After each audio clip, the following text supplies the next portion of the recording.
Beliau tuh keren. Almarhumah Rafiqah Darto Wahab itu, beliau orang Kedunguni, aslinya Keranji kalau tidak salah. Terus kemudian diundang sama Bapak Presiden Republik Indonesia yang pertama, yaitu Soekarno, untuk melantunkan qasidah. Dan itulah kali pertama qasidah diperdengarkan di Istana Negara. Wah, dahsyat. Tapi kok Kalongan loh, Wi. Wah. Makanya Kalongan ki hebat gitu. Nah, pertanyaannya tadi apa tanggung jawab? Saya pikir setiap orang punya tanggung jawab yang sama untuk memperbaiki moral terutama. Karena penulis itu sebenarnya hal yang paling utama ketika kita menuliskan sesuatu itu adalah aspek moral dan etika. Saya dulu zaman SMP, SMA mungkin tulisan-tulisan saya kadangkala nakal-nakal gitu ya. Tapi begitu sekarang sudah punya anak, terus mulai mikir sekarang, iki nek aku nulis kok ngene sing maca anakku bahaya iki. Wah, maka saya mulai membatasi diri untuk tidak menulis sesuatu yang aneh-aneh. Mungkin di era saat saya remaja akan seperti itu, tapi setelah semakin dewasa kita akan jadi tahu betapa tanggung jawab sebagai orang penulis terutama itu kita akan semakin besar. Dan satu lagi, dari tulisan kita sebenarnya kita sedang menuliskan sejarah untuk masa depan. Itu yang paling penting. Kita tahu bahwa dulu ada ekspedisi laut yang dilakukan oleh bangsa Spanyol dan Portugis. Dari mana? Bukan dari kapalnya, bukan dari jalur-jalur yang mereka lintasi dalam samudra itu, tapi apa? Dari catatan-catatan harian yang ikut ke dalam rombongan kapal itu tadi. Cuman catatan harian. Bayangkan, catatan harian saja bisa dibaca sebagai naskah sejarah. Apalagi karya kalian yang berupa puisi, cerpen, ya kan? Itu bisa menjadi pintu masuk bagi 100 tahun lagi mungkin ya. 100 tahun lagi anak-anak cucu kita, nah anak cucu kita 100 tahun kita sudah putu gitu ya. Nah, itu mereka membaca karya kita itu menjadi sebuah karya sejarah. Makanya menulislah, itu penting banget. Menulislah, rajin-rajinlah menulis. Dan menulis puisi itu nggak rempong kok, nggak repot banget. Saya tuh suka menulis puisi, inspirasinya dari hal-hal yang sederhana. Misal, saya tuh suka masak kalau di rumah. Saya tuh suka masak kalau di rumah. Kalau misalkan istri, jadi istri tetap di rumah gitu ya. Saya ingin manjain istri saya, ingin manjain anak-anak saya yang masak. Iya, saya masak. Saya ngerajang mulai dari mempersiapkan bumbunya apa saja, resepnya bagaimana. Nggak pakai resep itu ya, tapi saya nulis resep sendiri gitu, bikin resep sendiri, terus kemudian saya ngolah sendiri bahannya sampai menjadi masakan. Nah, dari aktivitas dapur itu saya menemukan banyak inspirasi menjadi puisi. Iya, nih saya baca. Saya bawa salah satunya. Ini sampai kemudian jadi buku Semangkuk Sup Rindu. Ini puisi yang saya tulis dari aktivitas di dapur. Jadi tidak selalu puisi itu harus tentang dunia yang tidak adil. Enggak harus. Dari dapur saja bisa jadi puisi. Nih, Semangkuk Sup Rindu. Rinduku merupa irisan tipis bawang merah. Karena memang kalau kita masak itu kan bawang merah itu diiris tipis-tipis gitu kan, dirajang gitu ya. Bersiap sedia nyemplung bersama rajangan bawang putih dalam lautan minyak goreng. Menumis tomat yang tak bulat penuh dan irisan bawang daun yang tak jua sama panjangnya. karena kita itu tidak pernah presisi ketika mengiris daun daun bawang. bawang daun ya. Nah itu kan kita nggak pakai garisan gitu kan, nah, nggak pernah sama ukurannya. Lalu bertabrakan dengan cabai merah diiris miring. Saya tidak tahu kenapa ya, kalau ngiris cabai merah itu selalu miring. Dari sejak kapan gitu ya, tapi itu menjadi tradisi gitu.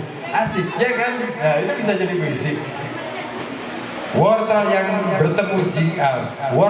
bersemu jingga, kentang yang kubuat tak kubus benar, sedikit buncis, selada, dan kutabur pula merica. Kurebus dalam kaldu daging kambing yang bercampur belulang, semangkuk sup rinduku kian menggairahkan semua yang dihimpun oleh keadaan. Kini semangkuk sup rinduku tunai sudah di atas meja makan. Mari kita berbincang tentang cara kita mengencangkan ikat pinggang, agar kelak yang datang tak ada sesal pada esok hari. Rinduku, rindu seiris bawang merah yang kugoreng dalam wajan kegairahan. Aromanya lekat-lekat menempel pada bulu hidungku. Begitu pekat, kutabur di atas semangkuk sup dan kusiram sup itu pada sepiring nasi kita berdua. Ya, hanya kita berdua. Asik kan? Puisi ini cuma cerita aku lagi masak sayur sop wis ngetok gitu. Sayur sop untuk istriku pada waktu itu. Waktu itu aku belum punya anak, jadi aku berdua gitu. Jadi kemesraan berdua gitu.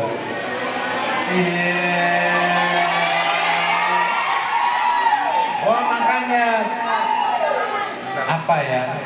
Kalau kamu cari calon suami, carilah calon suami yang paham tentang dunia sastra.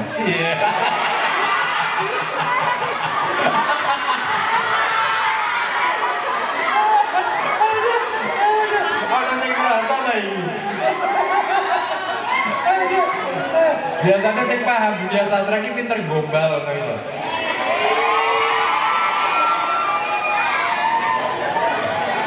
Tapi realitanya nggak romantis hidupnya.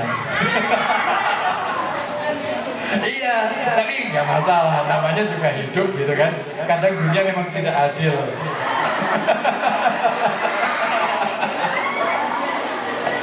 Aduh. Nah ada lagi puisi yang diinspirasi dari sayur-sayuran. Apa? Cinta sayur bayam. Wah. Puisi ini hanya bercerita tentang bagaimana karakter sayur bayam. Cintaku cinta sayur bayam, begitu lentur dan lembut, namun penuh serat, bening tapi berasa. Begitulah cintaku, tetapi awas, jangan sampai kedaluarsa. Cintaku bisa saja meracuni tanpa harus berupa racun tikus atau pestisida. Cintaku bening sebening sayur bayam. Cintanya pink. Nah, saya ingin ngomong bahwa cinta itu mirip sayur bayam. Kalau terlalu lama didiemin, jadi racun. Gitu loh. Ada yang ngerasa didiemin gak ya? Itu ya. Jadi itu. Nah lewat puisi-puisi yang saya tulis itu, saya ingin menyampaikan pesan-pesan moral tentang kalaupun ada kejadian. Nah ini yang lagi rame sekarang ya, yang lagi rame sekarang di media sosial, banyak sekali guru-guru pada resah. Para elit, para pejabat kita, para pokoknya ustadz-ustadzah kita itu selalu resah ketika anak-anak kita itu selalu mengunggah postingan yang kadangkala kok kayak gini ya, gitu. Nah itu sebenarnya kenapa kok sampai sebegitunya teman-teman melakukan semacam itu? Karena teman-teman tidak pernah belajar sastra dengan sungguh-sungguh. Kalau belajar sastra, mau ngeritik siapapun nggak gampang kena pasal, nggak gampang bikin orang lain baper. Nah, saya punya contoh puisi kritik, tapi yang dikritik nggak kerasa.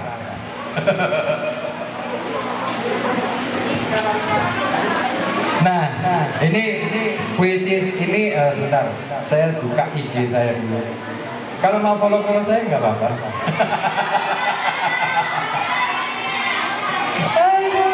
Iklan ya. Bentar. Mana ini? Kok nggak dibuka?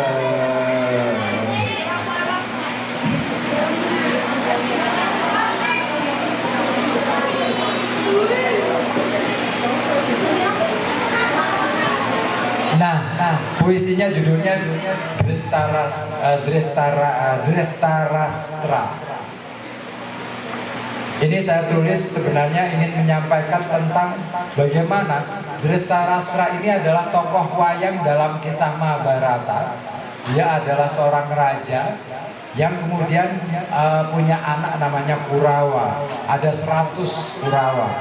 Dalam wangsa Kurawa itu ada 100 anaknya. Nah, Drestarastra ini raja yang sangat mencintai anaknya, sampai akhirnya anaknya pokoknya piye carane anaknya menjadi rojo.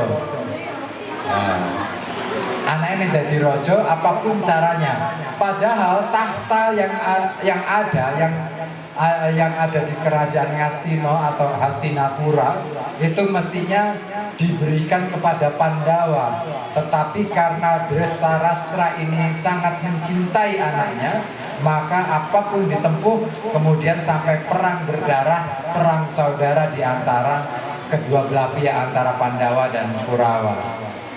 Nah, efeknya apa? Siapa yang merugi? Rakyat. Nah, itu kisah saya mengambil dari inspirasi Drestarastra. Nah, siapa yang saya kritik? Ya silakan tebak sendiri. Gitu. Saya nggak akan. Jadi kita bisa menyampaikan kritik itu dengan cara seperti itu, sehingga kita tidak terlalu vulgar, tidak terlalu lantang. Ya memang di satu sisi akhirnya kesannya kita tidak terlalu berani gitu ya. Tapi jangan salah, keberanian tanpa perhitungan itu namanya kebablasan. Jangan sampai kita kebablasan untuk ketika kita mengkritik itu kita jangan sampai kebablasan. Kenapa? Siapa tahu sebenarnya ketika kita mengkritik itu kita sendiri yang kena. Gitu. Kita sendiri yang kena. Nah, gitu. Misal nih, kita lagi mau mengkritik sosok nih. Misalnya yang lagi viral di kabupaten.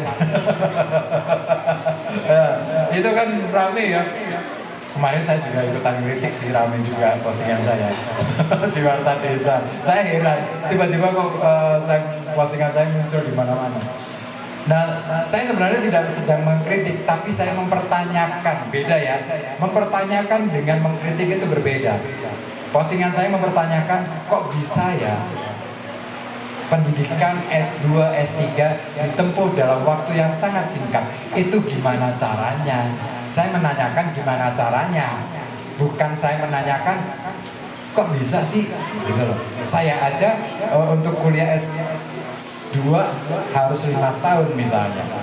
Lo nggak bisa jadi patokan ukuran. Siapa tahu ada orang yang memang benar-benar cerdas sehingga kuliah itu nggak cukup, nggak butuh waktu lama-lama. Bisa jadi setengah tahun selesai, 1 semester selesai, dia lulus. Kan siapa tahu. Dugaan saya selalu baik dulu. Prasangka saya selalu baik dulu. Saya menempatkan itu. Jadi barangkali memang beliau cerdas. Nah, soal caranya gimana, beliau yang tahu gitu loh. Nah itu. Nah makanya bedakan antara mempertanyakan dengan mengkritik. Itu penting banget. Cara mengkritik yang paling enak adalah menanyakan. Nah, menanyakan, bukan menjustifikasi. Ya. Misal nih apa ya yang lagi rame? Misalkan menanyakan tentang menu MBG misalnya. Nah itu tanyakan aja. Tapi bukan berarti kemudian ya enak. Itu bukan cara begitu. Tapi kita tanyakan ini menu apa sih namanya? Kok rasanya kok belum lidah saya kok belum berselera ya dengan rasanya. Nah, beda kan? Lidah saya belum berselera dengan rasanya atau belum akrab dengan rasanya dengan kata-kata rasanya kok nggak enak. Nah, itu sudah beda. Nah, gitu. Oke. Itu ya.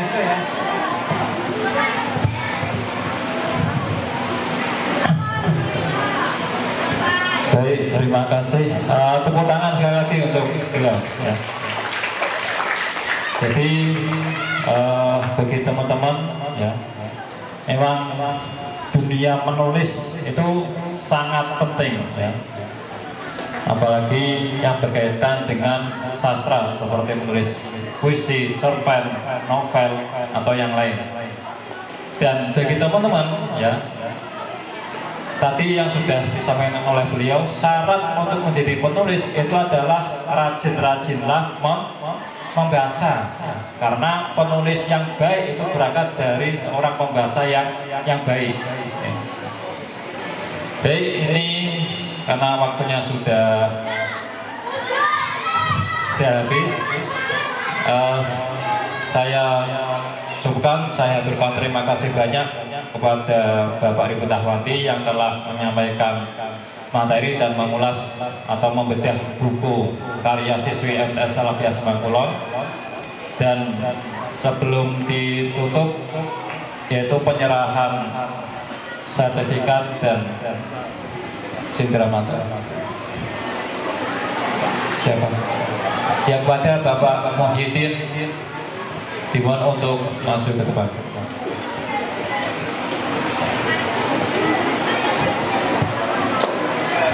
Surprise.